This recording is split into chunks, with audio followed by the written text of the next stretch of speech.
Ok. Dès ton enfance, tu connais les saintes lettres qui peuvent te rendre sage à salut par la foi en Jésus-Christ. Toute écriture est inspirée de Dieu et utile pour enseigner, pour convaincre, pour corriger et pour instruire dans la justice. Donc l'expression toute écriture, c'est le mot passagraphé. Ça veut dire tout, la totalité. Donc en réalité, si tu veux avoir une bonne compréhension des Écritures, il ne faut pas juste les lire de manière partielle. Il faut les prendre dans leur ensemble. Vous savez, une grande partie des personnes ou des mauvaises interprétations ou des hérésies qu'on a, c'est lorsqu'on prend des portions de la Bible sans prendre compte des autres portions. Il est vrai que j'enseigne en parlant du contexte, n'est-ce pas? Si tu es ici, tu comprends que le contexte, on ne blague pas avec. Hein? Mais le contexte d'un verset n'est pas que le contexte proche. Le contexte d'un verset est toute la Bible. Parce qu'il n'y a pas un verset qui va signifier quelque chose qui va contredire tout ce qui a été déjà dit. Vous comprenez? Ça veut dire que je prends le contexte, mais je m'assure que ce que je comprends est en ligne avec ce qui a déjà été révélé ou ce qui est dans tout le corps des Écritures. Il dit toute Écriture. Donc ça veut dire qu'il faut que nous prenions les Écritures dans leur ensemble pour avoir une compréhension. Dans Luc chapitre 24, le verset 25, Jésus dit « Ô homme, sans intelligence, dont le cœur est lent à croire tout ce qu'on dit les... » Donc en réalité, il dit que tout ce qu'ont dit les prophètes, qu'est-ce que tous les prophètes ont dit donc? Jésus est sur le point de nous révéler ou de nous expliquer ce que tous les prophètes ont dit. Verset 26, ne fallait-il pas que le Christ souffrit ces choses et qu'il entrât dans sa gloire? Verset 27, commençons par Moïse et par tous les prophètes, il leur expliqua dans toutes les Écritures ce qui le concernait. C'est ça qu'on appelle étude biblique. Depuis Moïse et tous les prophètes, qu'est-ce que Jésus a fait? Il a expliqué ce qui le concernait. Notre génération, on n'aime pas trop lire. On aime qu'on nous dise ce qu'il y a là. Et puis on accepte sans souvent vérifier. Du coup, quand il y a des gens comme nous là, qui veulent souvent dire des choses, on a l'impression que on invente. On dit des nouvelles choses. Tandis que c'est exactement ce qui a été écrit depuis le commencement. Quelqu'un comprend? Si ton étude biblique est différente de l'étude biblique de Jésus, en tout cas, un de vous demain, il ne peut pas avoir deux vérités contradictoires. Soit c'est lui qui ment, soit c'est toi qui ment. En tout cas, un des deux là ne dit pas la vérité. Vous suivez? Comment est-ce que Jésus a interprété les Écritures? Il dit commençons par Moïse et tous les prophètes. En d'autres termes, Jésus a pris tout l'Ancien Testament et il a interprété ça en ce qui le concernait. Donc, la seule manière de comprendre la Bible, c'est de la lire à la lumière de Christ. Dès que tu t'écartes de ça, sois-en sûr. Peu importe à quel point c'est approfondi ce que tu as trouvé, c'est une profonde erreur. Est-ce que je peux pousser?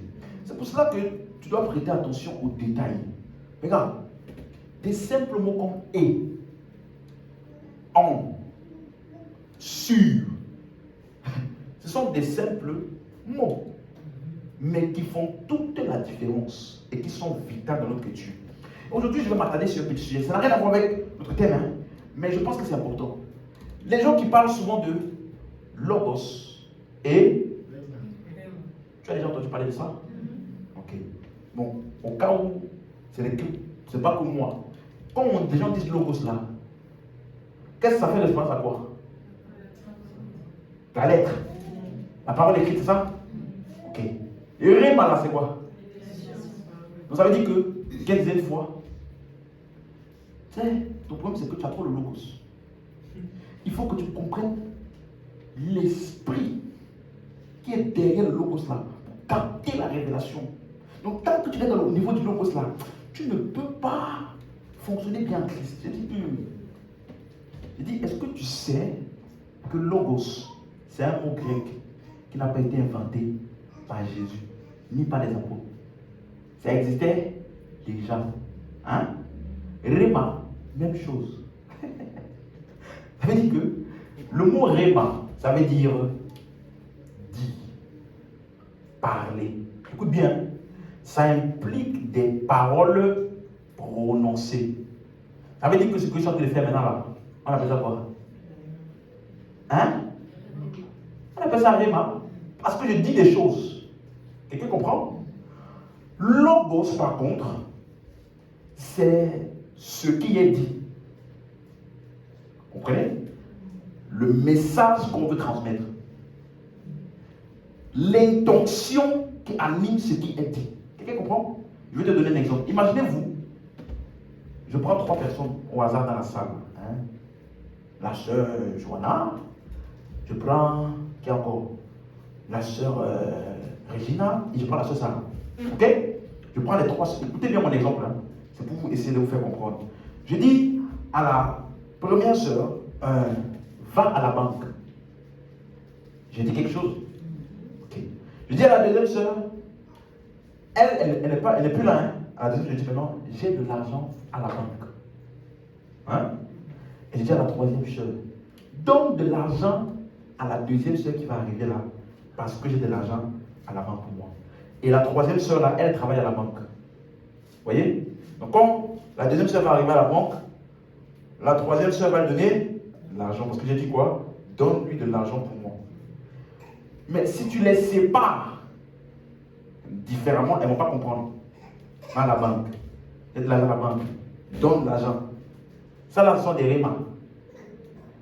Il faut que tu réunisses les 3. Là, tu vas comprendre pourquoi j'ai dit ce que j'ai dit à chacun. Quelqu'un arrive à ce que j'ai dit? Les 3 choses que j'ai dites là, ce sont des rémas. Parce qu'il y a des paroles qui ont été prononcées. Toutefois, quand tu vas rassembler les 3 choses que j'ai dites, tu vas comprendre pourquoi j'ai dit chaque chose. Donc, les 3 choses réunies là te donnent le sens. Vous comprenez? De ce que je voulais transmettre. Le sens là, on appelle ça logos.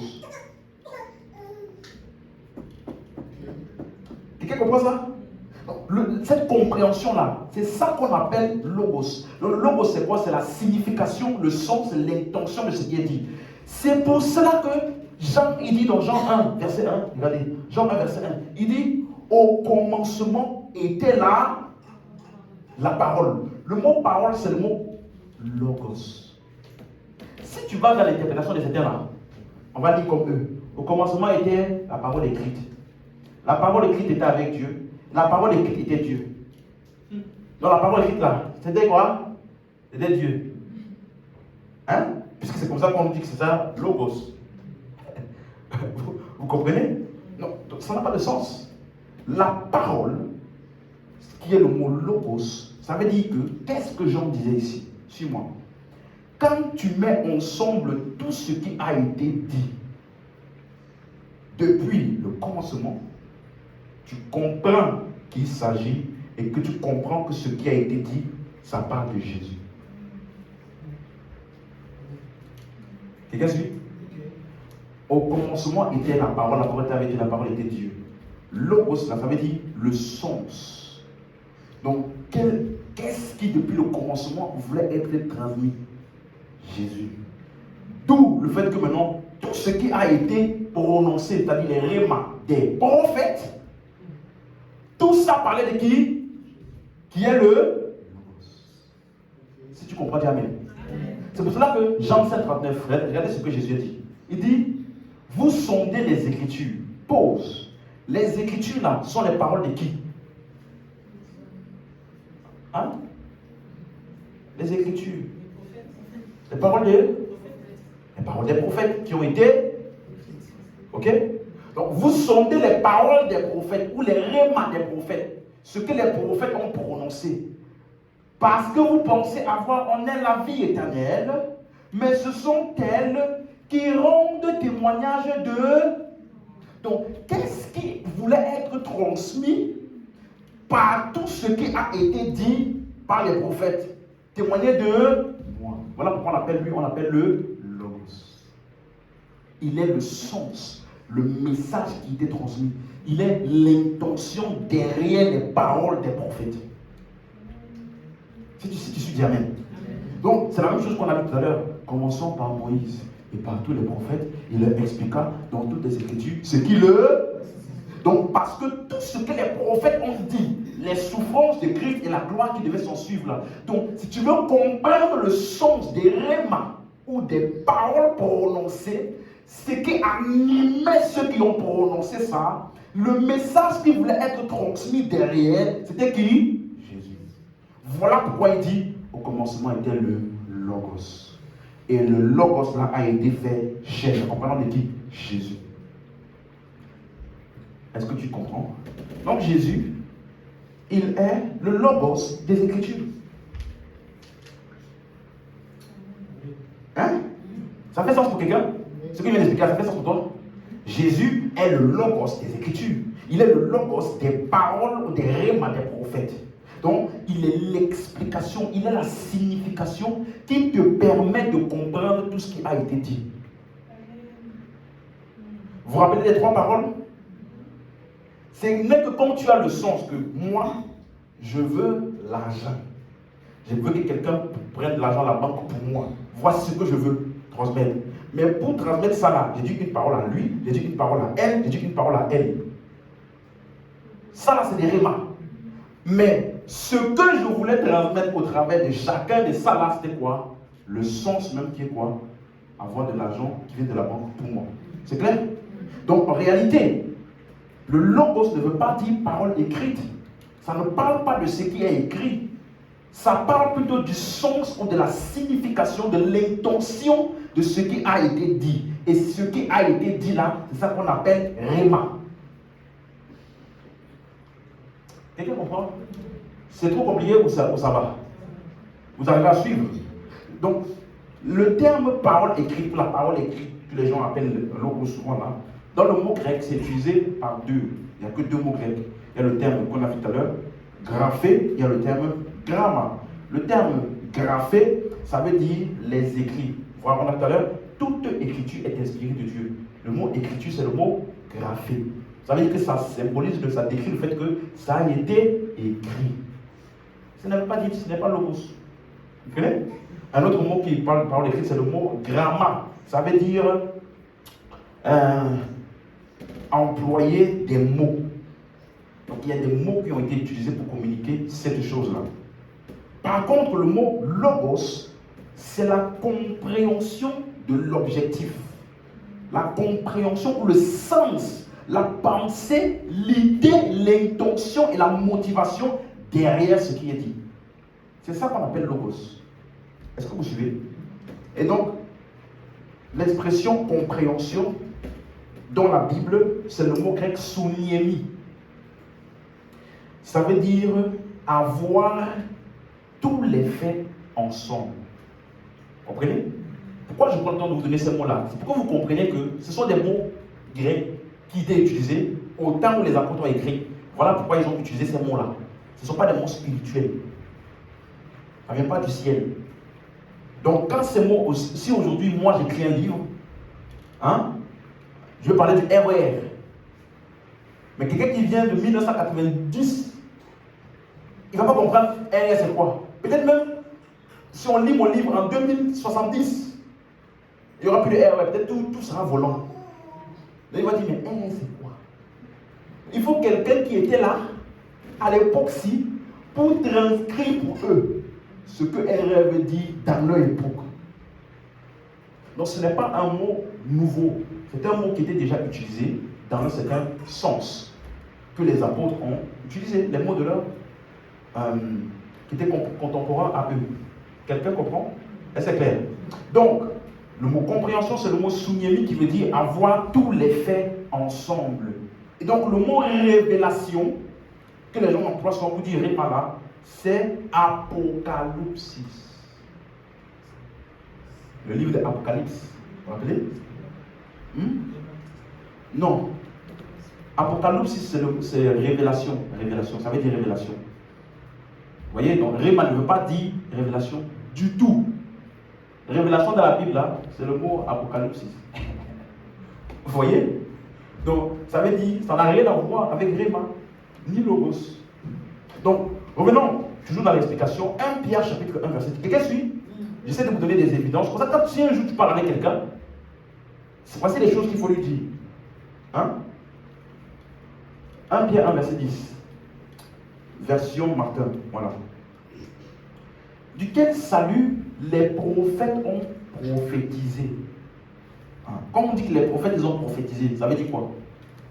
Ils ont dit des choses, n'est-ce pas? On appelle ça Réma. Ok? Donc les prophètes ont dit des Réma. Ils ont eu des Réma, ça veut dire qu'ils ont prononcé des paroles de la grâce qui était réservée pour vous. Ce sont en qui ils l'ont diligemment recherché. Verset 11.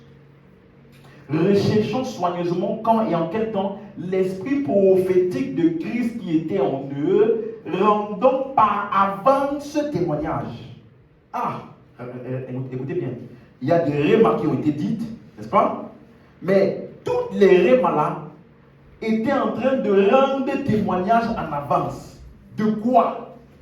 Déclarer les souffrances qui devaient arriver à Christ et la gloire qui les devait suivre. Donc, c'est ça qu'on appelle Logos.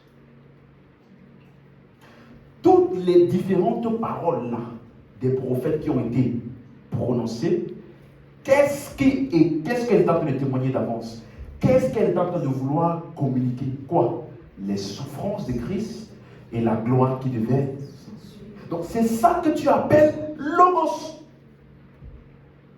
Donc quel était le témoignage de ce qu'ils ont dit? Souffrance de Christ, la gloire. Donc c'est ça le sens de ce qui était dit. Et c'est ça qu'on appelle. Donc si tu veux savoir la signification de toutes les paroles prononcées par les prophètes, c'est les souffrances de Christ et la gloire qui devaient s'en suivre. Si tu es d'accord, dis Amen. Donc tu comprends pourquoi Jésus est appelé Logos? Hein? Parce que ce qu'on voulait communiquer, c'était qui? Vous voyez? 2 Pierre chapitre 1 verset 19. Version d'Arby. Ok. Et nous avons la parole prophétique rendue plus ferme, à laquelle vous faites bien d'être attentifs comme à une lampe qui brille dans un lieu obscur, jusqu'à ce que le jour ait commencé à lui et que l'étoile du matin soit levée dans vos cœurs. Donc quand tu vois parole prophétique rendue plus ferme, l'expression rendue plus ferme, c'est un seul mot grec qui veut dire l'accomplissement des choses qui ont été dites. Vous suivez? Donc ça veut dire que, à la place de rendu plus ferme, si tu veux, en français de nos jours, vous faites attention, nous avons la parole prophétique qui a été accomplie. Ok? Parce que cette parole-là annonçait quelqu'un. Mais regardez ce qu'il dit. La parole, pas les paroles. Pas les paroles. La parole. Ça veut dire qu'il s'agit d'une seule prophétie qui est contenue dans tous les livres de l'Ancien Testament. Vous voyez? C'est pour cela que l'Ancien Testament est appelé plus tard le livre de la prophétie, parce que la prophétie concernant Jésus. Verset 20, venons à la version 8 secondes, verset 20. Sachant tout d'abord vous-même qu'aucune prophétie de l'Écriture. Vous comprenez maintenant? Quand il dit la parole prophétique, il parle de quoi? L'Écriture, l'Ancien Testament. C'est clair? Donc, aucune prophétie de l'Écriture ne peut être objet d'interprétation particulière. J'avoue, je confesse qu'il y a une époque où j'utilisais ça pour dire que tu ne peux pas avoir ton interprétation des Écritures. Mais ce n'est pas ce qu'il dit. Parce que le mot interprétation, en grec, c'est le mot origine. Il est en train de dire que les paroles de l'Ancien Testament n'ont pas une origine singulière à quelqu'un. Il est en train de t'expliquer comment les livres de l'Ancien Testament sont venus. Quelle est leur origine? Pas, j'ai lu ça et puis j'ai interprété comme ça. Interprétation, ça parle de l'origine. Comprenez? C'est pour cela que si tu lis le verset 21, ça fait plus sens. Car ce n'est pas par une volonté d'homme qu'une prophétie a jamais été apportée. Vous voyez? Donc, les prophéties là, la source de ça, ce n'est pas la volonté de l'homme.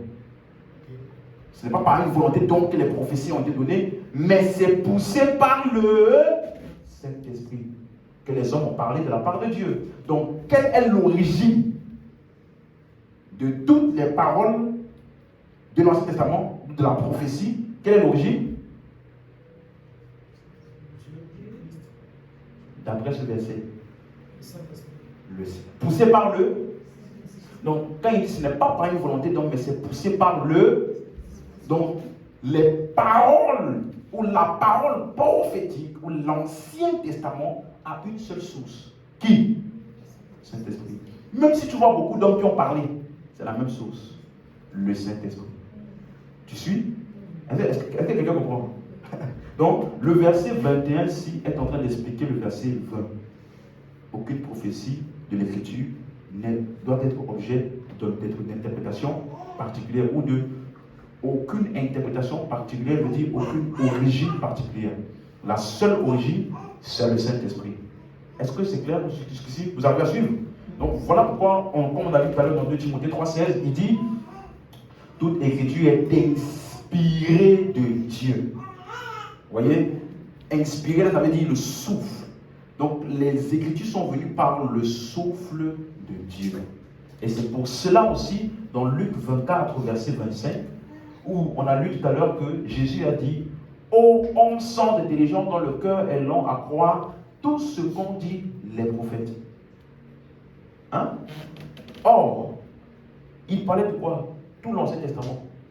Donc il a appelé tout l'Ancien Testament quoi? Les prophètes. Comprenez? Donc, pour revenir à mon explication, dans Jean 1, verset 1 à l'autre, comme il disait donc, au commencement était la parole, ou au commencement était le logos. Est-ce que tu es d'accord qu'il parlait avec une compréhension de quelque chose? Vous voyez? Comme une notion préconçue. Il n'est pas juste venu raconter l'histoire de Jésus comme les autres évangélistes. Les trois autres, Matthieu, Marc, Luc, Jésus raconte l'histoire et tout. Jean, il était là. Comme les autres, hein, il était là quand Jésus a expliqué, en commençant par Moïse et par tous les prophètes, ce qui le concerne. Il était là. Hein? Et il a sûrement aussi entendu Paul, je pense, qui est pour moi le plus important. Donc, parce que les 4 évangiles, historiquement, ont été écrits après les épîtres. Vous comprenez? C'est pour cela que vous allez voir, quand vous lisez les épîtres, il n'y a aucune mention de quoi que ce soit dans les 4 évangiles. Vous n'allez voir aucune parabole là-bas, aucune parole de Jésus, rien du tout. Vous comprenez? Parce que eux, ce qu'ils avaient comme matériel, c'était l'Ancien Testament et ensuite plus tard les écrits de Paul. Les 4 évangiles sont venus plus tard. Donc quand Jean écrit ça, il avait déjà une compréhension que toutes les écritures ou toutes les paroles des prophètes là parlaient de qui? Jésus. Voilà pourquoi il vient maintenant, il commence ses écrits en disant au commencement était le Logos. Pour dire que tout ce que les prophètes ont dit, ou les rhémas des prophètes, le sens de ce qu'ils disaient, c'était quoi? Le message qu'ils essayaient de transmettre, ça parlait de qui? Christ. Est-ce que quelqu'un comprend? C'est ce qu'on voit encore dans Hébreux chapitre 1, verset 1. Après avoir autrefois, à plusieurs reprises et de plusieurs manières, parlé à nos pères par les prophètes. Verset 2. Donc, parler par les prophètes. Dieu, dans ces derniers temps, nous a parlé par le Fils. Je fais une correction. Dans l'original, le par qui est ici, c'est le mot dans. Parce que si le Père a parlé par les prophètes, ensuite il a parlé par le Fils n'est pas différent des prophètes. Il est aussi un de plus qui est venu aussi de la part de Dieu comme les autres. Suivez? Mais en réalité, c'est Dieu nous a parlé dans le Fils. En d'autres termes, le Fils est ce que tous les autres là essayaient de communiquer. Quelqu'un suit? Donc, comme on dit, c'est pour ça qu'on l'appelle le Logos, c'est pour ça qu'on l'appelle la parole. Donc, quand on dit que Jésus est le Logos, ou Jésus est la parole de Dieu, on n'est pas en train de dire que genre, Dieu parle, Dieu parle, Dieu parle, Dieu parle, Dieu parle, Dieu parle, et puis Jésus, il est, à partir de maintenant, Jésus est ce que Dieu a dit là. Non. Vous voyez? Parce que souvent, il y a un moment où on s'est imaginé ça, que Jésus, il est ce que Dieu dit là, c'est Jésus. Non. Quand on dit Jésus est la parole, le Logos, ça veut simplement dire que toutes les paroles qui ont été dites concernaient lui. C'est lui qui est le sens, la signification de tout ce que Dieu a dit. C'est lui qui est l'explication de toutes les rémas que Dieu a dit par les prophètes. Voilà pourquoi tu ne peux pas comprendre les rémas en question là si tu n'as pas compris le sens, le logos, que ça parlait de quelqu'un. Quelqu'un comprend ça? Tu vois? Donc, si tu as compris mon explication, écoute. Entre le logos et le réma, qui vient avant qui? Le vient avant le logos. Entre le logos, entre le logos et réma, qui vient avant qui? Si le réma c'est ce qui a été dit, c'est que d'abord il y a quelqu'un avant qui a le logos, il a eu les transferts.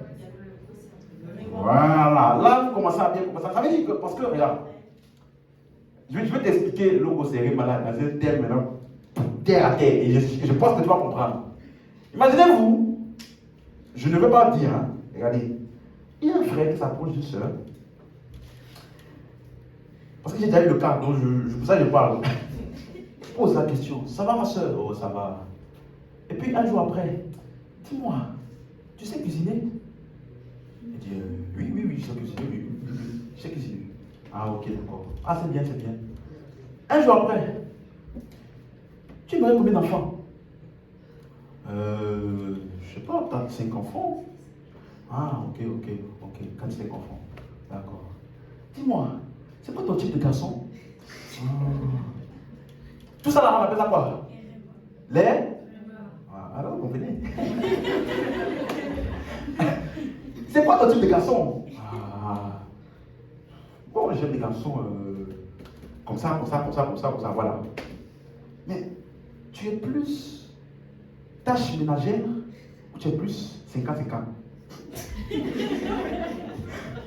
Tu es plus tâche ménagère ou c'est toi qui fais ou tu es plus, on doit se partager 50-50? Tu es dans quelle? Elle donne sa réponse.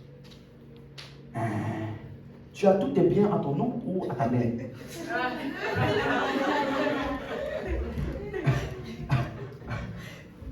Quand elle va analyser tout ce qu'il a dit là, pasteur, je pense qu'il y a une personne qui est intéressée par moi. Est-ce qu'il t'a dit? Non. Mais ce que tu viens de me dire là, pasteur, je pense qu'il y a un garçon qui est intéressé par moi. On appelle ça quoi? Donc, tu vois que tu as réuni tout ce qu'il a dit là pour te faire comprendre le sens du message qu'il voulait transmettre. Qui est quoi? Je suis intéressé par. On appelle ça le logos. Quand tu comprends le logos là, tous les différents rémas là font maintenant sens. Mais si tu ne comprends pas le logos, tu vas penser qu'il cherche une femme de cuisine par exemple. Tu sais cuisiner? Tu vas penser qu'il cherche une ménagère. Hein? Tu comprends maintenant? C'est comme ça que les gens lisent la Bible. Ils ne savent pas que ça communique quelqu'un. Donc il prend un texte dans l'Ancien Testament, une histoire dans l'Ancien Testament. Vraiment, quand j'ai cette histoire-là, je pense qu'il parle du principe du manteau spirituel. Tu vois, tu as déduit ça parce que tu n'as pas compris le logos. Qu'est-ce qui était transmis par tout ce qui a été dit? Pourquoi il y a des histoires dans la Bible qui ne sont pas entières? Quelqu'un me demandait, mais la Bible dit que Caïn a été chassé. Et là où il est parti là, il s'est marié là-bas. La femme qu'il a trouvée là, elle venait d'où? Toute écriture, elles peuvent te rendre sage à quoi? Par la foi. Donc si l'information ne nous permet pas de comprendre le salut par la foi en, ce n'est pas important. Ce n'est pas mis en exergue. Ce n'est pas parce que là, les écritures, toutes ces histoires-là, elles ont un logos.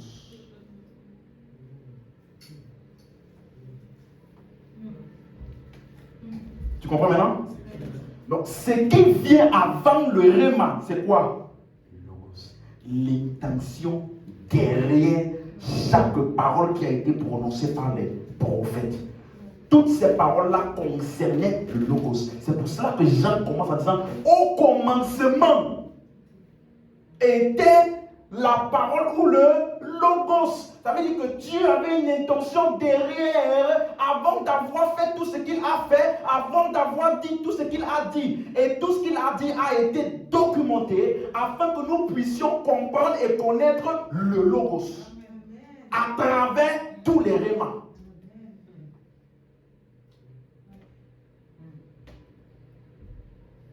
Colossiens 2, quelqu'un comprend? Amen. Colossiens 2,16. Que personne donc ne vous juge au sujet du manger ou du boire, ou au sujet d'une fête, ou d'une nouvelle lune, ou des sabbats. Tout ça là, sont des choses qui ont été mises en place et instituées dans l'Ancien Testament, n'est-ce pas? Regardez verset 17. C'était l'ombre des choses à venir. Mais le corps, le mot corps, c'est le mot grec soma, qui veut dire l'entièreté des constituants d'une chose. Donc, la réalité et la substance de toutes ces choses-là, c'est qui? En Christ. Donc, si tu analyses ces choses-là en dehors du fait qu'elles voulaient communiquer Christ, tu es à côté de la plaque. Vous comprenez? Maintenant, c'est pour cela que maintenant, tout le monde a compris logos réma. Vous avez compris? Maintenant, regardez comment est-ce que ça s'emboîte bien avec ce qu'on appelle le mystère et ce qu'on appelle la révélation. Éphésiens 3, verset 3. Est-ce que tout le monde comprend? Hein? Donc on dit, aïe aïe aïe, pendant que je dormais, j'ai lu un passage. J'ai eu un rêve terrible. Dieu lui fait, viens. Regardez, c'est par révélation. Tu vois le mot révélation ici, ce n'est pas réma. C'est Apocalypse. Vous comprenez? C'est par révélation que j'ai eu connaissance du mystère sur lequel je viens d'écrire en peu de mots. Le mot révélation, c'est le mot apocalypsis. L'opsis qui veut dire dévoilement. Et le mot mystère, c'est le mot grec mysterium. Ça veut dire un secret ouvert. Écoute bien. Ça veut dire qu'il y a quelque chose qui a été dit. Tout le monde a entendu, mais personne n'a compris. On appelle ça secret ouvert. Donc, la communication a été faite, mais les gens n'ont pas compris.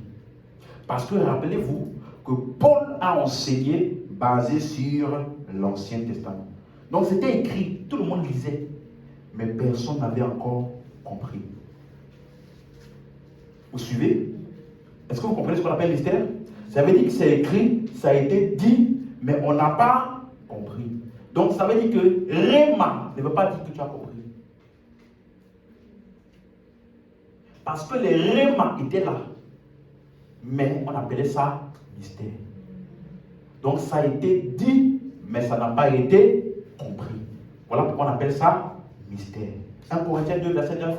Les choses que l'œil n'a point vues, que l'oreille n'a point entendues, qui ne sont point montées au cœur de l'homme, des choses que Dieu a préparées d'avance, je corrige, pour ceux qu'il aime. Vous voyez? Remarquez une chose, il n'est pas écrit les choses que la bouche n'a pas parlé. Vous avez remarqué? Il n'a pas été écrit des choses que la bouche n'a pas parlé. Parce que la bouche a parlé par les prophètes. Mais ils n'ont pas compris. Donc tu vois qu'ils avaient des rêves sans comprendre.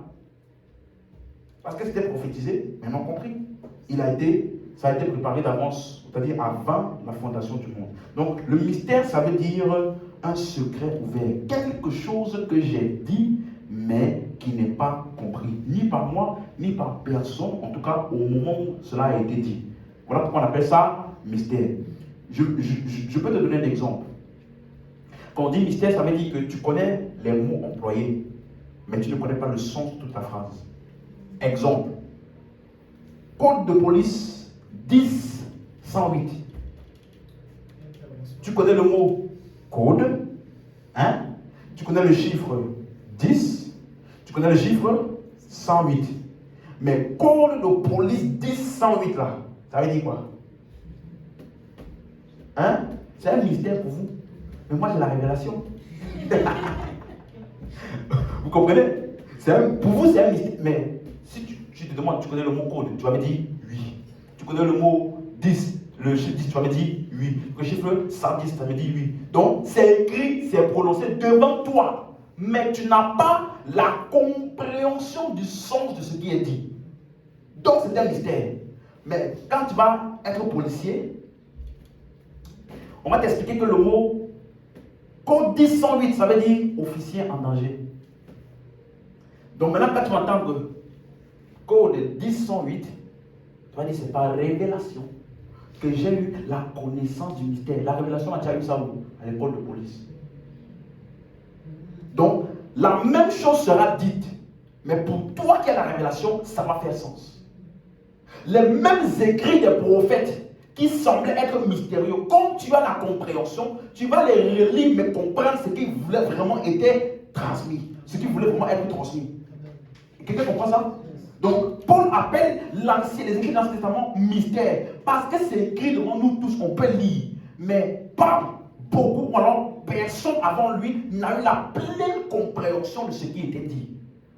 Et quand il a eu la révélation, il dit maintenant c'est par révélation que j'ai eu. Donc, tout ce que les prophètes de l'Ancien Testament, la Bible dit qu'ils ont prophétisé. Donc, ils ont eu des rêves, mais ils n'ont pas compris ce qu'ils disaient. C'est clair pour quelqu'un? Et revenons à Ephésiens 3. Verset 3. C'est par révélation que j'ai eu connaissance du mystère sur lequel je viens d'écrire un peu de mots. Vous comprenez maintenant l'expression révélation? Que j'ai eu connaissance du mystère. Donc c'est mystère parce que ce n'était pas compris. Quand tu vois le mot révélation, ça veut dire que ce qui n'était pas compris là a maintenant été compris. On appelle ça révélation. Si tu suis dit amen. Sur lequel je viens d'écrire en peu de mots. Verset 4. En les lisant, vous pouvez vous représenter l'intelligence que j'ai du mystère de Christ. Suis-moi. L'intelligence que j'ai du mystère de. Donc, ce qui était dit et qui n'était pas compris là, ça parlait de qui? Puisque le mystère, c'est le mystère de... Vous comprenez maintenant? Version Darby. D'après quoi, en le lisant, vous pouvez comprendre. En réalité, qu'est-ce qui nous manque pour comprendre? Qu'est-ce qu'il faut faire? Dis à ton voisin, il faut lire.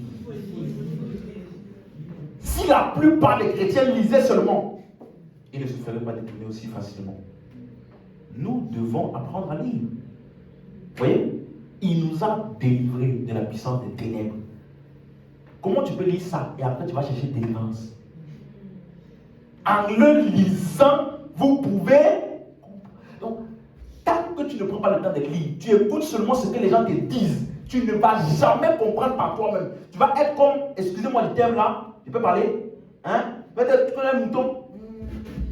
Aujourd'hui, délivrance, tu viens aussi. Tournez en rond, tournez en rond, tournez en rond. Toi aussi tu tournes en rond.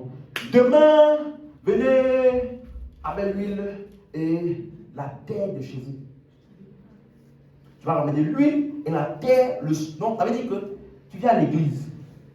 Tu n'es pas bizarre. Avant de venir à l'église, tu prends un sachet, tu vas creuser le sol de chez toi, tu vas mettre ça dedans, tu vas emballer, tu vas mettre dans ton sac et tu vas dire, je vais à anglais lisant. Si tu lisais seulement.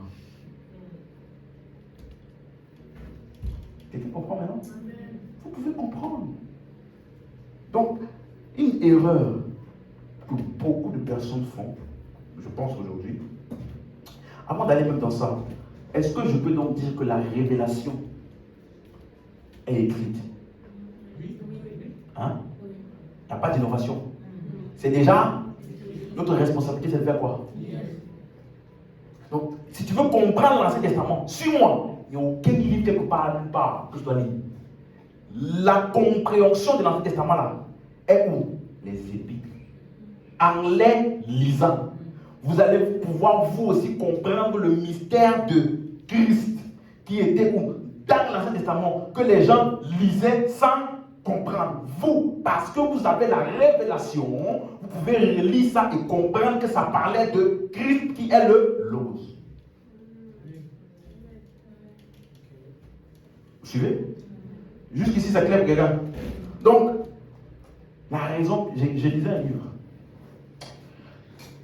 Début de ma foi. Je vais te dire le nom du livre là. Pourquoi il était même? Parce que tu as déjà lu le livre 4e génération, 4e dimension. Tu as lu ça? 4e dimension. Il dit la raison pour laquelle beaucoup de la parole de Dieu ne marche pas pour vous dans votre vie, c'est parce que vous avez seulement le logos. Vous n'avez pas le réma. Il faut transformer le logos en réma. Et nous, à l'époque, on disait ça. Je disais, hé, non. Donc, tu vois, je comprends ce qu'il veut dire. Mais les termes employés et les versets employés sont erronés. Il veut simplement dire que dans certaines circonstances, la direction de l'esprit va te pousser à savoir quoi faire. Mais ça n'a rien à voir avec le logos et réma. Comprenez? Donc, d'autres même, j'avais écouté un autre enseignement. Il disait, vous savez, le logos ne peut pas faire fuir le diable. C'est le réma. Il dit, hey, révélation, explique-moi. Il dit dans Luc 4, les 2 premières fois quand Jésus a dit, il est écrit, le diable est resté. Mais la 3e fois, il a dit, il a été dit. On appelle ça réma. J'ai dit, oui. Et en fait, je n'avais jamais prêté attention. Donc le jour où il a dit ça là, j'ai dit, mais ça c'est puissant. Donc c'est le réma en fait qui fait fuir le diable. Donc si tu déclares seulement la parole de Dieu, qu'il est écrit là, ça ne va rien faire. Il faut que tu aies le réma. J'ai dit, ouais. Tu vois? Mais si tu réfléchis seulement un peu, quand Jésus a dit, il est dit là, il a aussi cité ce qui est écrit. Tu vois? Il a aussi cité ce qui est écrit. Il n'a pas cité autre chose. C'était aussi écrit. Pourquoi? Parce que Luc 4, 12, disons, tu vas voir. Ça, c'est la 3e fois, tu vois. Jésus lui dit, il est dit. Les 2 autres fois, Luc 11, verset 11, verset 10, tu vas voir, c'est écrit, il est écrit. Mais là, pour la 3e fois, Jésus a dit, il est dit. J'ai dit, waouh. Quand j'avais lu ça, j'ai dit, waouh. Mais en fait, c'est le mot grec ereo, E-R-E-O. Je crois que c'est ça. E-R-E-O, oui, c'est ça. Ça veut simplement dire ce qui a été parlé ou annoncé. Oui, c'est normal. Parce que avant d'être écrit, ça avait été dit par les. C'est ce que les prophètes ont dit là qu'on a écrit. C'est tout. Ça ne veut pas dire que c'est une opération spéciale. Non, Jésus disait seulement, voici les paroles qui ont été prononcées dans les Écritures, si tu veux. C'est ce qu'il disait. Parce qu'après ça, il a cité quoi? Tu ne tarderas point le Seigneur ton Dieu. C'est écrit. Donc il voulait simplement dire que ce qui a été écrit avait été premièrement parlé. C'est tout. Quelqu'un comprend? Et donc, c'est pour ça que c'est important de comprendre ça. Parce que, laisse-moi te dire, le Saint-Esprit a parlé dans la parole écrite, sous forme écrite. Tu me suis? La manière la plus sûre d'être conduit par le Saint-Esprit, c'est en suivant la parole écrite. Parce que la parole écrite, si tu es conduit par la parole écrite, laisse-moi te dire, tu es conduit par le Saint-Esprit. Parce que toute écriture est inspirée de Dieu. Ou alors donnée par le souffle de Dieu. Donc, suis-moi. Pour jauger à quel point une parole, une prédication, un livre est inspiré, c'est à quel point le livre-là est aligné avec les Écritures. À quel point une prière est inspirée, c'est à quel point cette prière-là est en accord avec les Écritures. Parce que les Écritures sont l'inspiration de Dieu.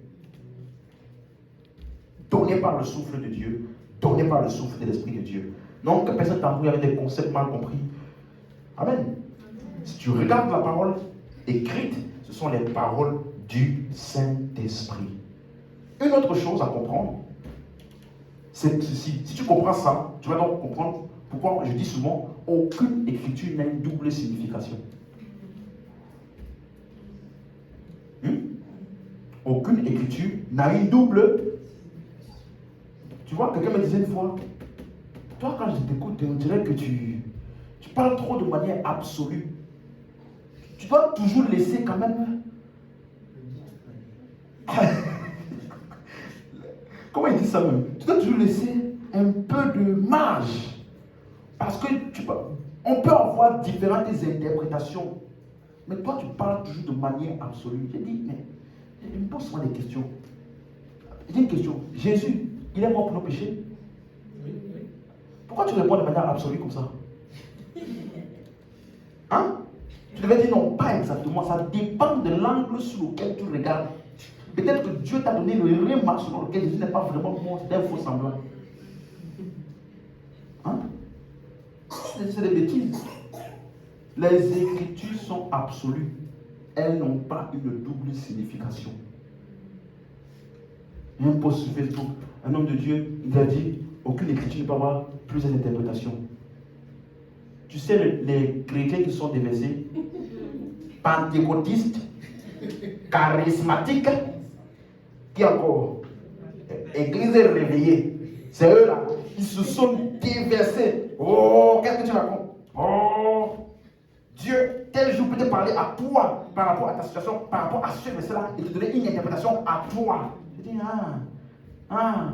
souvent là, c'est bien qu'il y a un musulman, écoute-moi, un musulman qui est venu dans les commentaires pour dire, si quelque chose est inspiré de Dieu, ça ne peut avoir qu'une seule signification, sinon ce n'est pas fiable. Un musulman.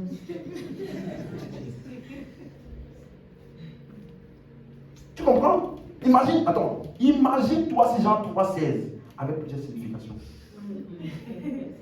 Car Dieu a aimé le monde, qu'il a donné son Fils unique, afin que quiconque croit en lui ne périsse point, mais qu'il a la vie éternelle.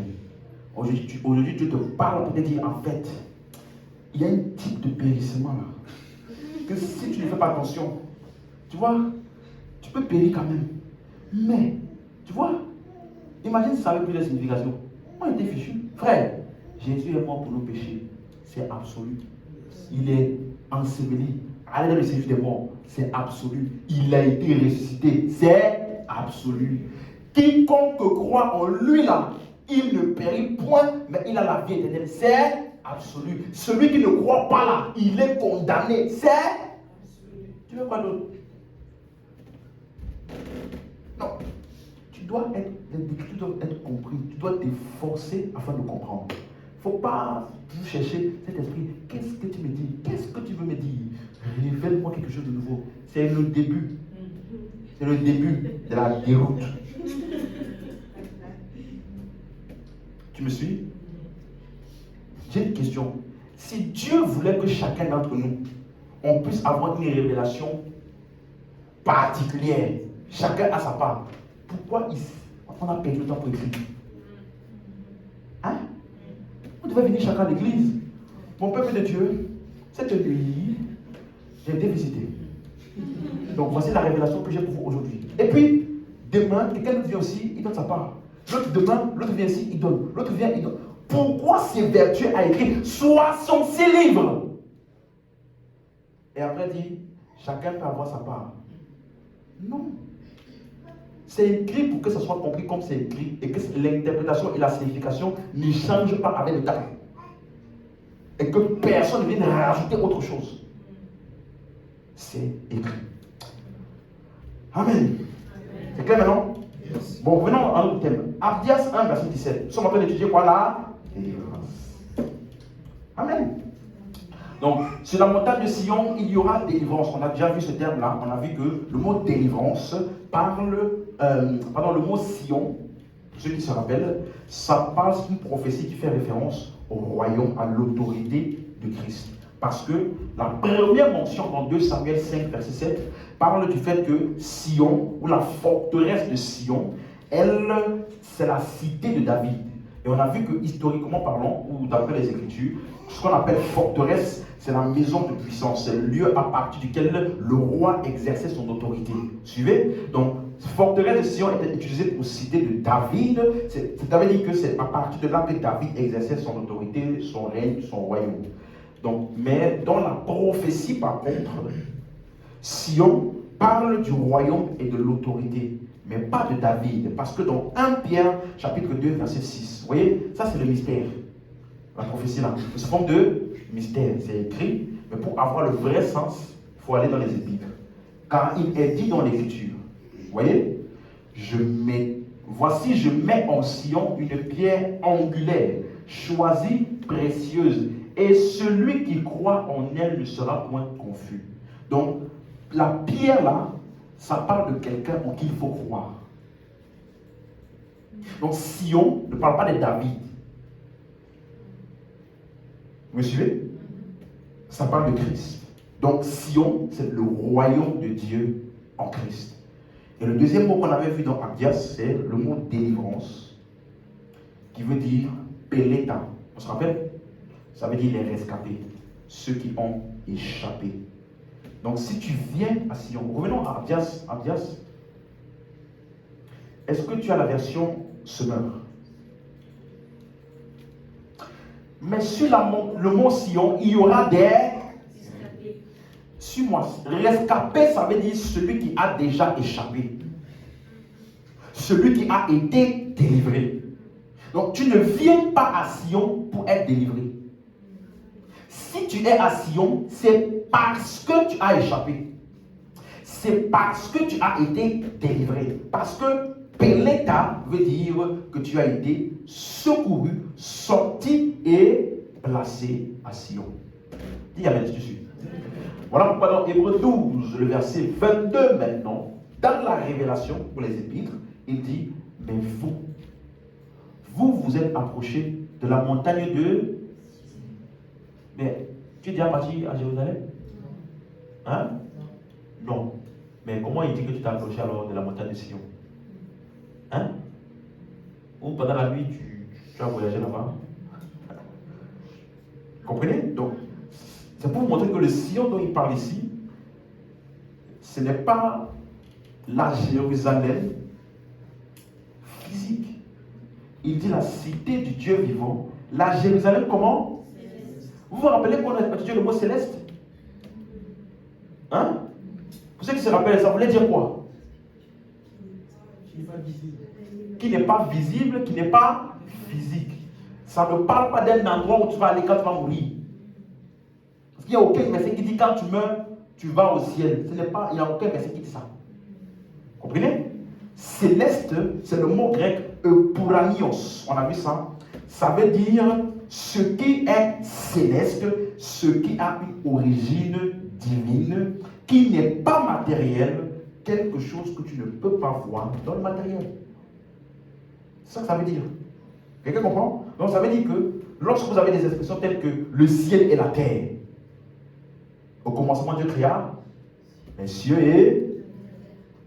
Dans les Écritures, ça dépend du contexte où le mot ciel est utilisé. Dans certains cas, ciel et terre sont mentionnés ensemble comme un seul. On verra ça dans une autre série, plus en détail, mais je disais à quelqu'un une fois que quand la Bible dit, tu vas lire dans l'Ancien Testament, la manne est tombée d'où? Du ciel, n'est-ce pas?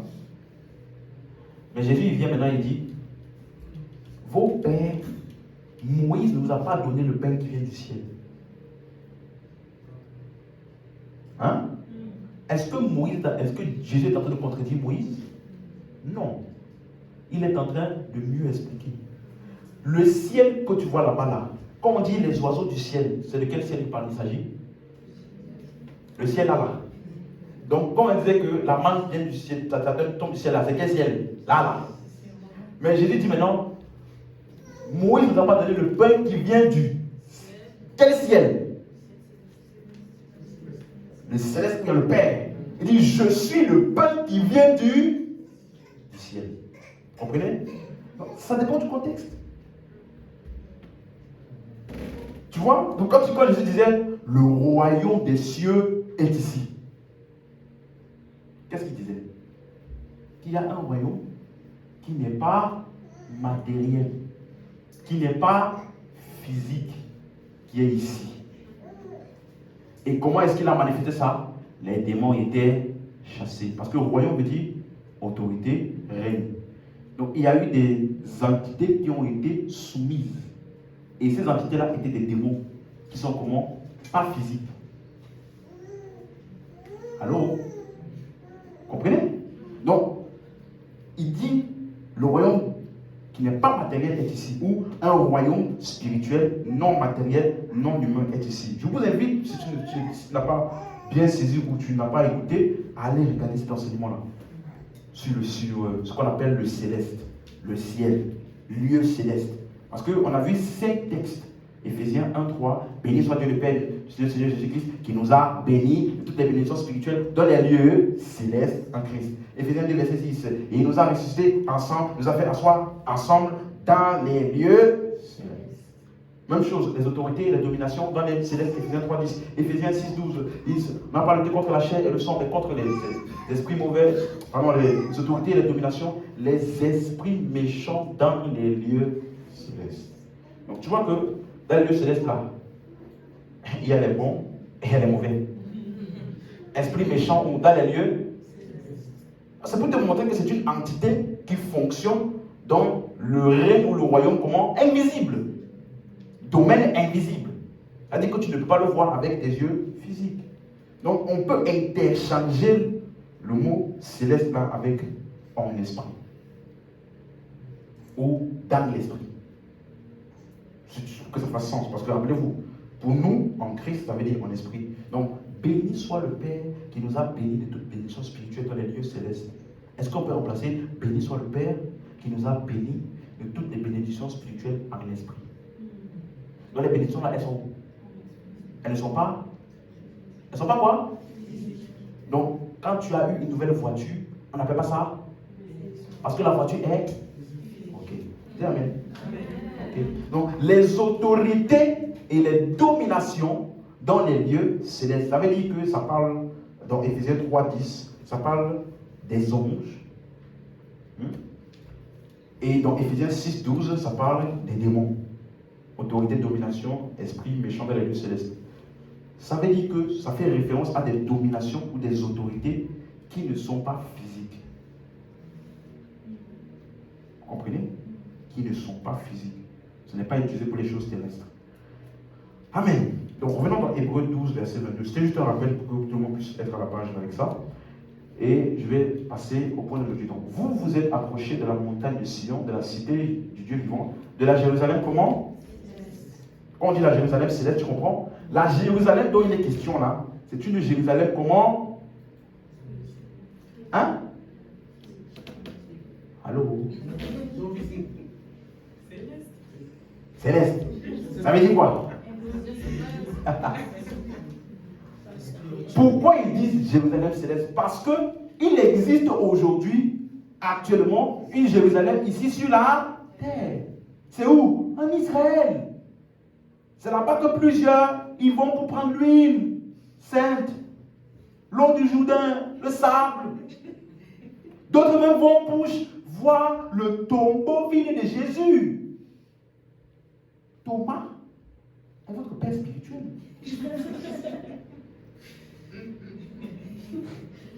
Tu veux confirmer que ton père spirituel, ce n'est pas, c'est Thomas. Et lui, il voulait confirmer visiblement la chose.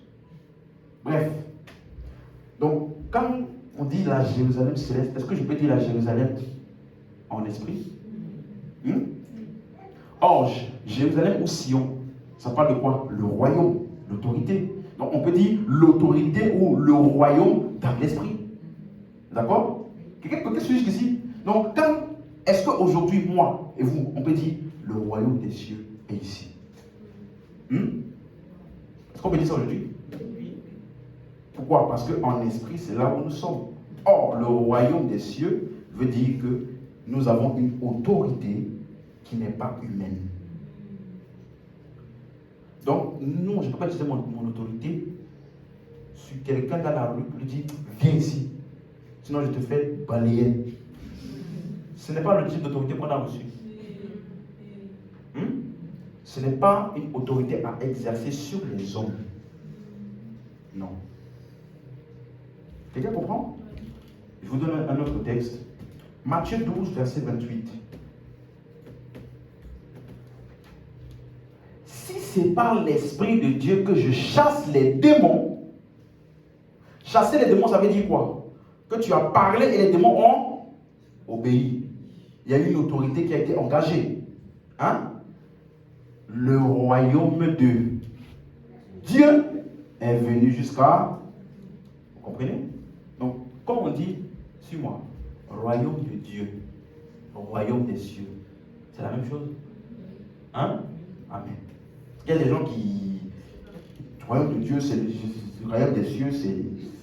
Tu veux séparer quoi? Frère, le royaume des cieux veut simplement dire que le royaume là est non matériel. Le royaume de Dieu veut dire que l'autorité et celui qui règne là, c'est qui? Dieu en Christ. C'est la même chose. C'est clair? Donc revenons. Hébreux 12, verset 22. Donc, si tu te rappelles, j'avais expliqué que tout ce qu'on a cité là fonctionne où? Sur la terre. Vous vous rappelez? Montagne de Sion, cité du Dieu vivant, la Jérusalem céleste, des myriades qui forment le cœur des anges.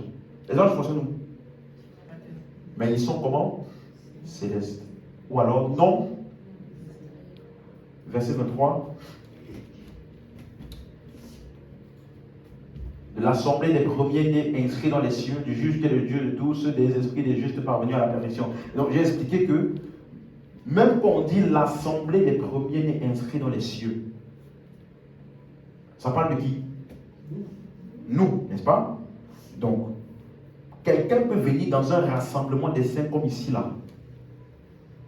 Mais il ne fait pas partie de l'assemblée des premiers-nés inscrits dans les cieux. Parce que les premiers-nés inscrits dans les cieux, ils sont d'abord comment? Spirituels par nature. Pour faire partie des premiers-nés, de l'assemblée des premiers-nés, il faut être né de l'esprit. Donc quelqu'un peut venir dans nos rassemblements. Bien sûr, il fait partie du rassemblement physique, mais il ne fait pas partie de l'assemblée là, qui est comment? Céleste, ou non visible, ou spirituelle.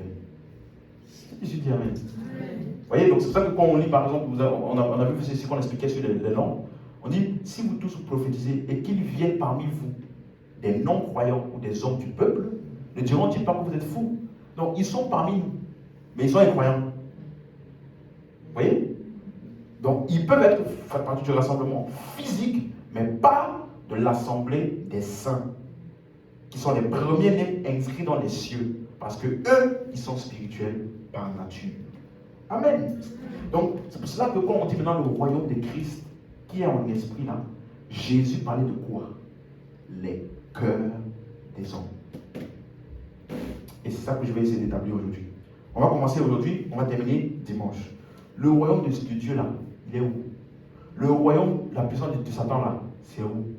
Beaucoup pensent que c'est un endroit quelque part où il y a un trône, le diable assis, tous les démons sont autour, et puis il dit oh, va tenter le gars là. Et puis Dieu aussi, t'as un trône, oh, va aussi tenter là-bas. C'est ce qu'on imagine, n'est-ce pas? Mais quand on parle du royaume de Dieu, ou royaume des cieux, c'est où? Quelqu'un disait, Moi, j'ai la mentalité du royaume. Le royaume doit s'imposer sur la terre. On va prendre toutes les banques. On va posséder les hautes sphères de la politique. On va prendre les 7 montagnes. Tu connais les 7 montagnes? Tu as parlé des 7 montagnes? Politique, l'économie, la musique, éducation, quoi encore là? Finance, on va dire que nous là, on va prendre possession de ça. Et c'est comme ça que le royaume de Dieu. Ça veut dire que, frère, tu n'as rien compris. Cette montagne-là, d'ailleurs, ça ne veut pas dans la Bible. On va accéder aux hautes sphères de la politique. On va parler avec le président. Comme ça, on va parler avec lui, on va lui dire, inclus le budget de l'église dans le budget de l'économie. Là, tu vas dire, ouais, le royaume. Tandis que, il dit, en l'air, lisant, vous rappelez, en l'air, vous pouvez comprendre. Jésus a dit, mon royaume n'est pas de ce. C'est fini. Ça, toutes les théories là sont clos avec une seule phrase. Mon royaume n'est pas de ce. Si tu vois une semblance d'autorité ou de règne de ce monde-là, tu n'es pas là-dedans. Tu vois? Donc, tous les prophètes, non, qui passent à voir les prochains présidents qui vont arriver là, qui leur a parlé? Hein? Non, on va prier pour toi comme ça. Dieu va t'introniser dans la politique. Frère, tu t'es trompé de royaume. Dieu n'a rien à voir avec la politique. N'as-tu pas remarqué que quand Jésus est venu au temps d'Hérode, il y avait la tyrannie? Il était sous la domination romaine. Il est mort, enseveli, ressuscité, il est reparti. Le pays était dans la même condition politique. Il n'a jamais mentionné les trucs de la politique. Quand on a voulu l'introduire dans les trucs de César, il a dit, frère, donne à César ce qui est à. Donne à Dieu ce qui est à. Pour te comprendre que les deux là n'ont rien à voir ensemble. Mélange pas. Quand il était sur le point de, après sa résurrection, sur le point d'être d'aller au ciel, il dit, les disciples l'ont dit, sur la route d'Emmaüs, les disciples ont dit, mais nous croyons que c'est lui qui allait nous délivrer de l'oppression romaine. Nous croyons que c'est lui. Nous pensions qu'il allait venir établir le règne politique. On dit, oh, sans intelligence, dont le cœur est lent à croire, tout ce qu'ont dit les prophètes, c'est encore le cas aujourd'hui. Tu me suis? Et qu'il dit non. L'homme là, quand il prie pour toi, tu es aussi dans la politique. Quand il prie pour toi, tu deviens président. Frère, il s'est trompé de royaume, hein? Amen. Le royaume de Christ, dis avec moi le royaume de Dieu, est dans mon cœur. Je suis dans le royaume de Dieu. C'est une réalité spirituelle. Voyons voir maintenant. Établissons ça rapidement. Éphésiens 2, verset 1. Suivez bien ce texte-là. Vous étiez morts par vos offenses et par vos péchés. Verset 2. Dans lesquels vous marchiez autrefois, selon le train de ce monde, selon le prince. Le mot prince, ça veut dire chef. Le prince ou le chef de la puissance de l'air, de l'esprit qui agit maintenant où? Où? Le prince de la puissance de l'air, l'esprit qui agit là, il agit où? Là-bas au ciel. Quand on dit puissance de l'air, là, je pense que c'est là-bas au ciel. Deuxième ciel, hein? On t'explique là où c'est où? L'esprit qui agit maintenant où? Dans les fils de la... Ah, donc fils de la rébellion, c'est qui? C'est tous ceux qui n'ont pas cru en Christ. Donc c'est tous ceux qui sont dans le royaume des ténèbres. Donc le royaume des ténèbres est où? Dans le cœur des hommes. Tu as vu? Quelqu'un a vu? Là où ils agissent, là où ils exercent, c'est où? Dans les fils de la rébellion ou dans les incroyants. Donc c'est dans le cœur des hommes. Dans le cœur des hommes. C'est clair? Donc de la même manière, en Christ aussi, le Saint-Esprit est venu habiter où? Dans nos... C'est ça qu'on appelle le royaume de Dieu. Car le royaume de Dieu, Romains 14, verset 20, ne consiste pas en manger, en de boire, mais la joie, la paix, par le Saint-Esprit. Est-ce que c'est clair pour quelqu'un? Verset 4. Mais Dieu, qui est riche en miséricorde à cause du grand amour dont il nous a aimés, nous qui étions morts par nos offenses, nous a rendus à la vie avec Christ. C'est par grâce que vous êtes sauvés. Il nous a ressuscités ensemble et nous a fait asseoir ensemble. Où? En Jésus. Donc en Christ là, on a été scellés, ressuscités ensemble. Et comme nous étions morts spirituellement, on n'était pas morts physiquement. Hein? Donc quand il nous a ressuscités comment aussi? Spirituellement. C'est clair? Donc, béni soit Dieu, celui qui nous a bénis de toutes les bénédictions spirituelles. C'est où? En esprit. Il nous a fait asseoir en Christ où? En esprit. Vous voyez? Quand tu lis le livre de Éphésiens, tu vas voir comment Paul, de manière... comment on appelle ça? Pas séquencée, mais de manière scolaire. Comment on dit? De manière précise, de manière pédagogique. Il te prend Éphésiens 1 jusqu'à Éphésiens 3. Il t'explique qui tu es en Christ. À partir de Éphésiens 4 jusqu'à Éphésiens 6, jusqu'à Éphésiens 8, 6, il t'explique maintenant, basé sur ça que tu es là, quelles sont tes responsabilités, ce que tu peux faire, tes privilèges, tes occupations. C'est là que tu vas voir des thèmes comme marcher. Ça ne commence pas par ça. Il commence par partir de marcher. Il dit d'abord qui tu es. Tu étais mort, tu as été rendu à la vie, tu es assis en Christ, tu es béni de tes bénédictions spirituelles, tu as la rémission. Il t'explique tout ce que tu es. Ensuite, il dit maintenant, basé sur ça, résister. Prier en temps par l'esprit. Tu vois? Donc, qui tu es là en esprit commence maintenant à se refléter dans ton style de vie. Donc, pousser quelqu'un à changer son style de vie sans d'abord lui avoir expliqué qui il est, ça ne produira que de la frustration. Donc, peu importe à quel point on te menace dans les sermons, ça ne va pas changer ta vie. Ce qui va changer ton style de vie est lorsque tu vas ouvrir les yeux et voir qui tu es. Là, sans effort, ton style de vie va changer. Tu vois l'église de Corinthe dans le péché, l'impudicité, la débauche. Paul dit, votre problème c'est que vous ne savez pas que votre corps est le temple du Saint-Esprit. Si vous saviez ça, il dit, vous allez donc glorifier Dieu dans votre corps. Donc, diagnostic, qu'est-ce qu'on doit faire? On doit vous rappeler qui vous êtes. Et ce que vous êtes va affecter comment vous pensez. Et comme votre pensée va être affectée par qui tu es, ça va affecter comment tu agis. Amen. Donc pour revenir au sujet de la délivrance, Colossiens 1, verset 13. J'explique toujours l'histoire du royaume de Dieu, royaume du diable, puissance des ténèbres, c'est ce que je viens d'expliquer. Mais regardez, il nous a délivrés de la puissance et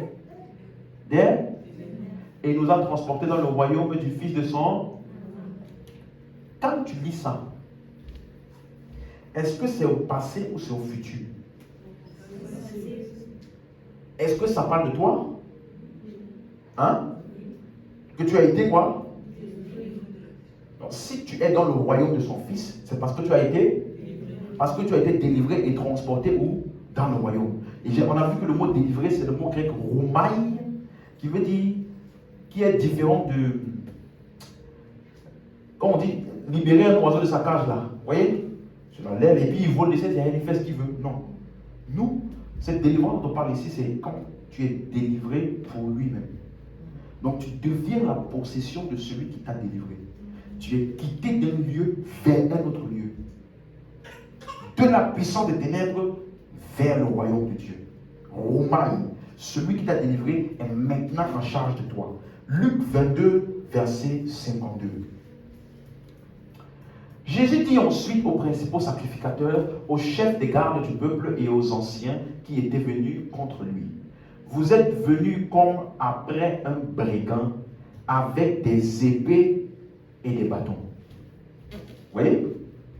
Donc, suivez bien ce qu'il va expliquer ici, parce que il y a des personnes qui sont venues contre Jésus lors de son arrestation pour le faire crucifier. Jésus dit, vous êtes venus contre moi avec des brigands, comme après un brigand avec des épées et des bâtons. Qu'est-ce qu'il déduit de ça? Verset 53. J'étais tous les jours avec vous dans le temple. Et vous n'avez pas mis la main sur moi. Mais c'est ici votre heure.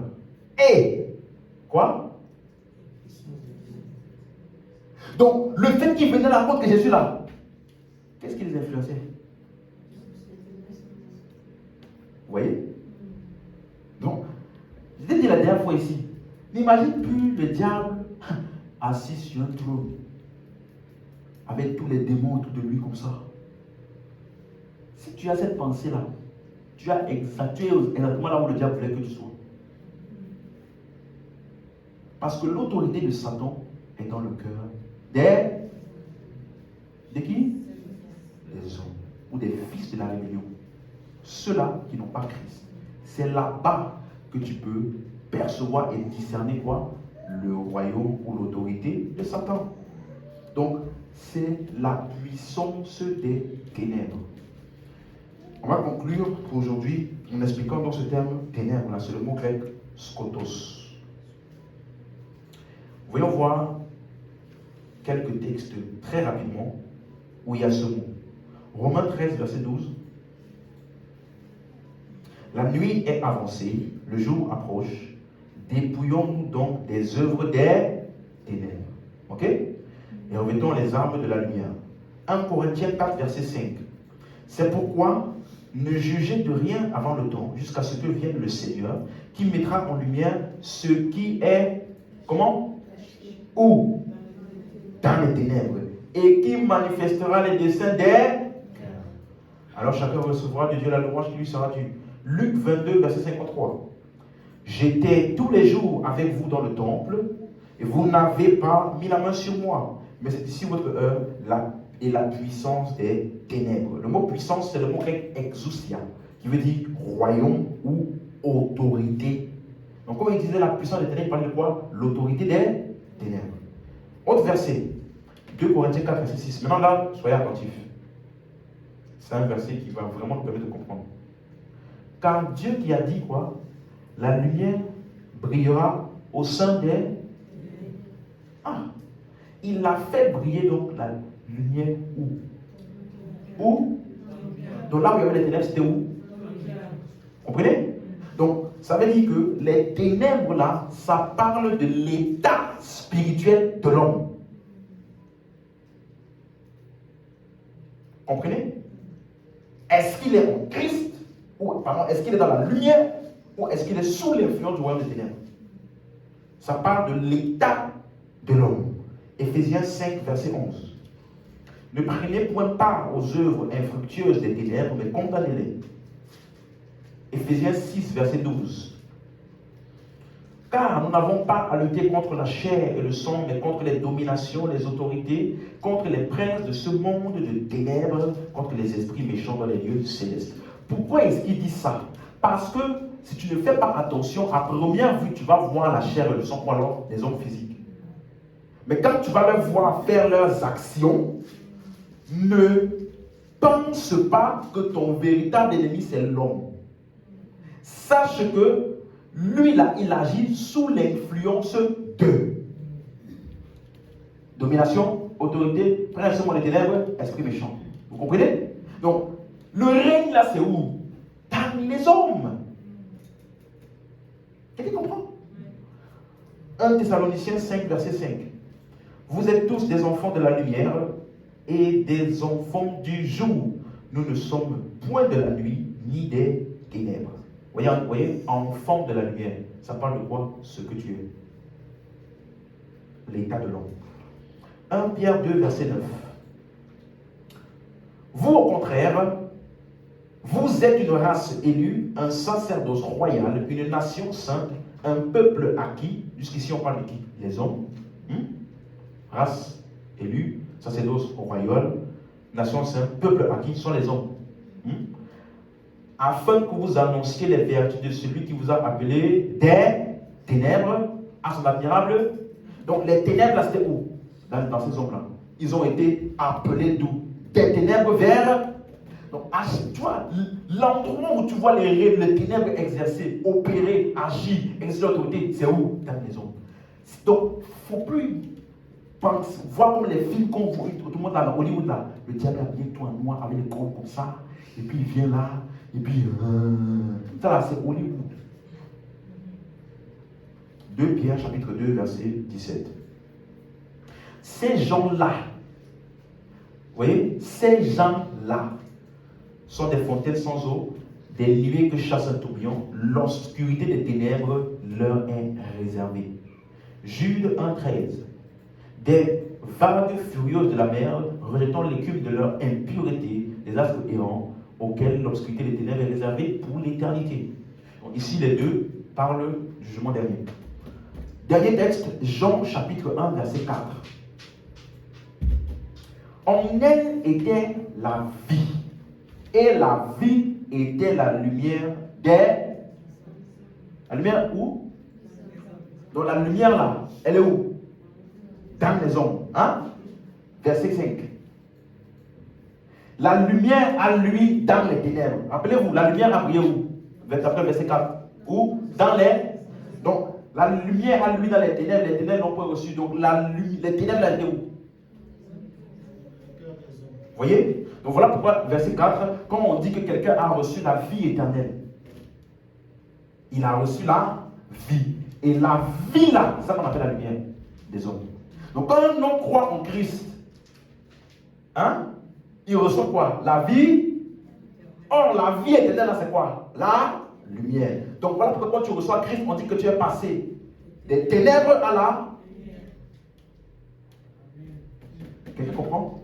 Donc, dis à ton voisin, dis avec moi, le royaume de Satan est dans les cœurs des hommes. Et non pas dans une salle obscure de ton village. Dis Amen.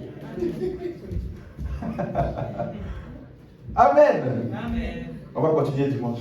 On peut se lever. Alléluia. Est-ce que c'est clair pour tout le monde? Donc, si tu ne comprends pas ces concepts-là, hein, dis-moi, je vais t'expliquer donc. Si ce qu'on appelle le royaume des ténèbres, puissance des ténèbres, règne des ténèbres, c'est dans le cœur des hommes.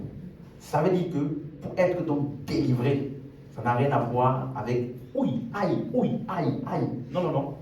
Il faut que la lumière entre. C'est l'entrée de la lumière dans le cœur qu'on appelle délivrance. Puisque là où le règne de Satan est établi, c'est où? Dans les cœurs. Donc, pour être délivré du règne de Satan, il faut que la lumière entre. Or, comment la lumière entre? Est-ce que c'est qu'on dit ça? Ou bien c'est pas une autre chose qu'on va voir dimanche? Vous comprenez maintenant? Si tu comprends ça, c'est très facile. Alléluia. Amen. Élève